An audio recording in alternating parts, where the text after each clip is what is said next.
तो नमस्कार दोस्तों, मैं नाम रोहित चॉय, करंटली मैं आईटी दिल्ली के मैथमेटिक्स एंड कंप्यूटिंग ब्रांच का स्टूडेंट हूँ।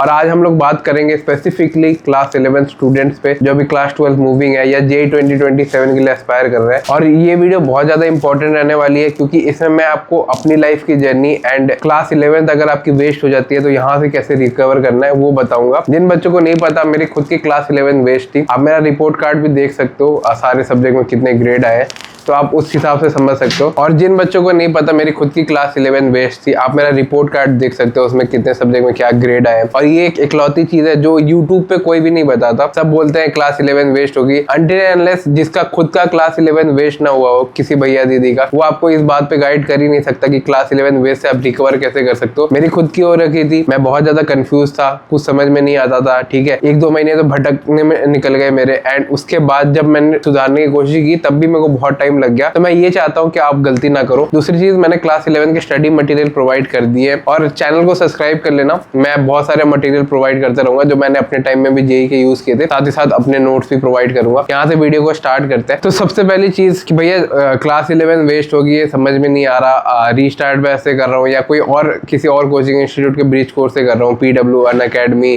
करियर विल हो गया, या कहीं से भी आप कर रहे हो। भैया एक ना सेंस ऑफ सिक्योरिटी नहीं है कि ये मेन से एडवांस लेवल में कर रहा हूँ। इसका रीज़न बहुत ज़्यादा स्पेसिफिक है। जब हम लोग क्लास 11 से 12 मूव करते हैं तो हमारा जो प्रिपरेशन लेवल है, मतलब हम ये करते हैं कि कुछ कुछ चैप्टर्स बहुत ज़्यादा ख़राब होते हैं। बहुत लोगों का 100% बैकलॉग रहता है। एंड आपने मेरा रिपोर्ट कार्ड देखा ही, तो मेरा भी सेम सिचुएशन था। तो वहाँ से मैंने रिकवर कैसे किया?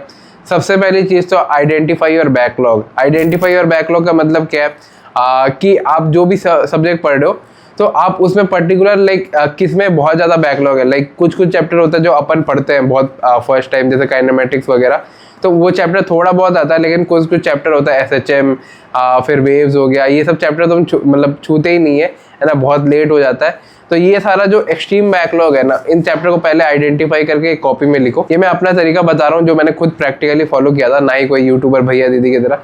ठीक है कि भाई बोल दिया क्लास 11 वेस्ट है एंड 5-6 चीज़ें बोल दी, ये मैंने खुद करी थी। उसके बाद दूसरा चीज़ आता है आइडेंटिफिकेशन के बाद कि आप उसको किससे करोगे। आपके पास 2-3 ऑप्शन रहते हैं। एक तो जैसे ब्रिज कोर्स हो गया, फॉर एग्जांपल रीस्टार्ट बैच। अगर आपका क्लास 11 का जेईई का सिलेबस इनकम्प्लीट रह गया या रीस्टार्ट चाहिए प्रॉपर तरीके से, तो फिजिक्स वाला क्लास 11 रीस्टार्ट बैच आपके लिए लेके आया, जिसमें आपको recorded classes plus full structure मिलेगा। इस बैच में आपको मिलेगा रिकॉर्डेड क्लास जो आप अपनी स्पीड के हिसाब से देख सकते हो, lecture wise concise summary notes, DPPs with their video solution, problem solving session, formula sheet and handwritten note, chapter wise blueprint PDF। और टेस्टिंग एंड प्रैक्टिस के लिए आपको साथ ही मिलेगा full length and part test के video solution और must do question quiz और PDF फॉर्मेट में। और साथ ही आपको मिलेगा रीस्टार्ट किट, जिसमें आपको क्लास 11 जेईई रीस्टार्ट के मॉड्यूल मिलेंगे PCM के, और इसके साथ ही डेली प्रोग्रेस ट्रैकर डायरी जिसमें आप अपना ट्रैकिंग कर सकते हो, एंड प्रीमियम राइटिंग पेन्स। ये बहुत ही अच्छा किट है। और साथ ही एडिशनली अभी लक्ष्य जेईई का भी बैच लॉन्च हुआ है। अगर आप लक्ष्य जेईई लेते हो तो आपको क्लास 11 रीस्टार्ट बैच बिल्कुल फ्री में मिल जाएगा। और अगर इसमें भी आपको एडिशनल डिस्काउंट चाहिए तो आप मेरा कूपन कोड SHW150 यूज़ कर सकते हो फॉर मैक्सिमम ऑफ। और भाइयों, ये बहुत ही प्यारा बैच है, आप इसे एक बार ज़रूर से चेकआउट करना। मैं इसका लिंक डिस्क्रिप्शन में अटैच कर दूंगा। दूसरा वन शॉट लेक्चर हो गया, तीसरा हो गया डिटेल लेक्चर। तो मैंने अपने टाइम में वन शॉट लेक्चर्स को करा था। इसका स्पेसिफिक रीज़न ये था कि वन शॉट लेक्चर्स में आपको थ्योरी पोर्शन तो पूरा कवर मिलता है, क्वेश्चंस बस थोड़ा लैग करता है। तो मैं थ्योरी पोर्शन बहुत अच्छे से करता था। एंड डिटेल बैच के लिए मैं करना तो चाहता था, लेकिन ऑनेस्टली आप खुद भी बताओ कि अगर आप डिटेल बैच से करने जाते हो ना तो बहुत ज़्यादा टाइम कंज्यूमिंग है, बहुत ज़्यादा टाइम ले लेगा। एंड आपके रिमेनिंग जो पोर्शन है ना, जो 12th में आएंगे, ठीक है, वो चीज़ें नहीं होगी। तीसरी चीज़, एनुअल एग्जाम भी थे क्लास 11 के मेरे, तो मेरी जो प्रिपरेशन लेवल थी तो उसको उस हिसाब से अलाइन करना था ताकि स्कूल में कोई दिक्कत ना हो। तो ये मेरे कुछ कुछ पैरामीटर्स थे जो आप लोग भी फेस कर रहे होंगे। तो मैं आपको यही सजेस्ट करूंगा कि अगर आपको पॉसिबल है, ठीक है, आप वन शॉट से कर लो या तो कोई ब्रिज कोर्स से कर लो, जैसे रीस्टार्ट बैच वगैरह से कर लो। क्योंकि रीस्टार्ट बैच में भी मैंने देखा सेम ही चीज़ है। कोई भी ब्रिज कोर्स है ना, PW, अनअकैडमी, कहीं का भी, मेरे को फ़र्क नहीं पड़ता। बस आप एक स्ट्रिक्ट शेड्यूल में उसको अच्छे से फॉलो करो, इधर उधर भटकना नहीं है। ये आपकी दूसरी चीज़ है जो आपको करनी है। मैंने अपने टाइम में वन शॉट से किया था, वो मैंने आपको बता दिया। बहुत बच्चों के साथ क्लास 11 में ये चीज़ होगी कि उनको ना ये माइंडसेट रहता है। हमारा ना क्लास 11 में माइंडसेट रहता ही नहीं कि मेंस फोड़ना, हमारा ये रहता है कि भैया एडवांस फोड़ना है। ठीक है, मेरे को IIT जाना है, IIT दिल्ली, IIT बॉम्बे जाना है, मेरे को NIT सूरत कल या NIT वारंगल वगैरह नहीं जाना। सारे कॉलेजेस अच्छे होते हैं, बट हमारा एक अंदर से ड्रीम डेस्टिनेशन आईटी रहता है। तो इसके लिए मैं आपको बोलूँगा ये बहुत लंबी रेस है, ठीक है। मैं खुद समझने में इसको बहुत लेट कर दिया था क्लास 11th में। मेरे को ऐसा लगता था कि यार मैं कर ले जाऊंगा, अच्छे से करना है, एडवांस की क्वेश्चन करने हैं, 2016 का पेपर करना है, 14 का एडवांस का पेपर करना है। उसके बाद क्या होता है कि आपके पास ना दिन में उतना टाइम नहीं बचता। एक रियलिस्टिक चीज़ है जिस पे बात होनी चाहिए, दिन में आपके पास टाइम नहीं लेता। एक बच्चे को एक दिन में लेक्चर्स भी लेने हैं, ठीक है, उसके DPP या प्रैक्टिस शीट भी करनी है, उसके अलावा उसको PYQs भी सॉल्व करने हैं, उसके अलावा रिवीजन भी करनी है, उसके अलावा वो नोट्स भी बनाता है। इतना सब करने के बाद एक बच्चा कहाँ से टाइम निकाल पाएगा कि वो एडवांस के लिए स्पेसिफिक क्वेश्चन कर पाए। तो मैं आपको सबसे पहला बोलूँगा ना, फंडामेंटल, मेरी बात से जाओ। मैं खुद ऐसा स्टूडेंट हूँ जिसने JEE मेंस एडवांस दोनों ही क्रैक करा है, बट फंडामेंटली आप पहले मेंस का सिक्योर कर लो। क्योंकि अगर आपका मेंस बिगड़ा ना, लाइक मेंस का जो सिलेबस है उससे अगर आपके मेंस के क्वेश्चन ही नहीं हुए ना, तो एडवांस तो दूर की बात है, एडवांस तो छोड़ दो। जो बच्चे स्ट्रगल करेंगे ना मेंस में, मेंस क्वालिफाई नहीं होगा, क्लास 12 में आके आपकी आधी क्लास 12 बर्बाद हो जाएगी। ये सारी ऐसी सिचुएशन है जिसमें मैं फंस चुका हूँ, इसलिए एज अ भाई गाइड कर रहा हूँ, दिल से बातें बोल रहा हूँ आप लोगों को, मेरे भाई हो, ठीक है। ये चीज़ें मत होने देना। नेक्स्ट पॉइंट ये है कि भैया अभी क्या करना चाहिए, आप मेरे को एक क्लियर कट बताओ कि ये चीज़ें करने से मेरी क्लास 11 पूरा ठीक हो जाएगा।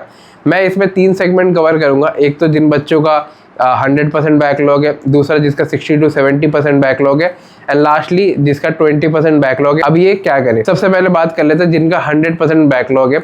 तो मैं आपको बोलूँगा कि आप ब्रिज कोर्सेज के हिसाब से चलो एंड टीचर के अकॉर्डिंग चलो।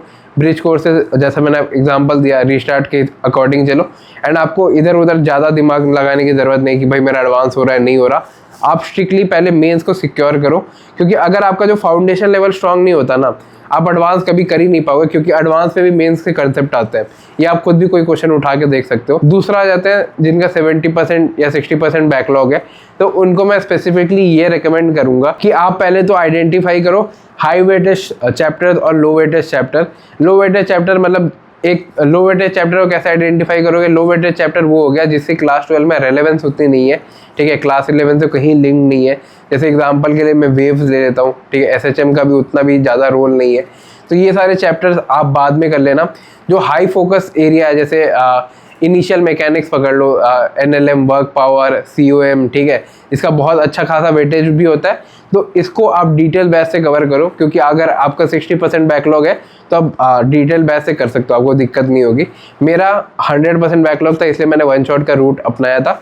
आप डिटेल बेस से कर सकते हो। तीसरा मैं आ जाता हूँ उन बच्चों पे जिनका 20% बैकलॉग बचा है। तो मैं आपको बोलूँगा कि आप भाई ज़्यादा मतलब दिक्कत वाली बात नहीं है, जैसा आप चल रहा है वैसा चलने दो। 20% आप बहुत इजीली कवर कर लोगे।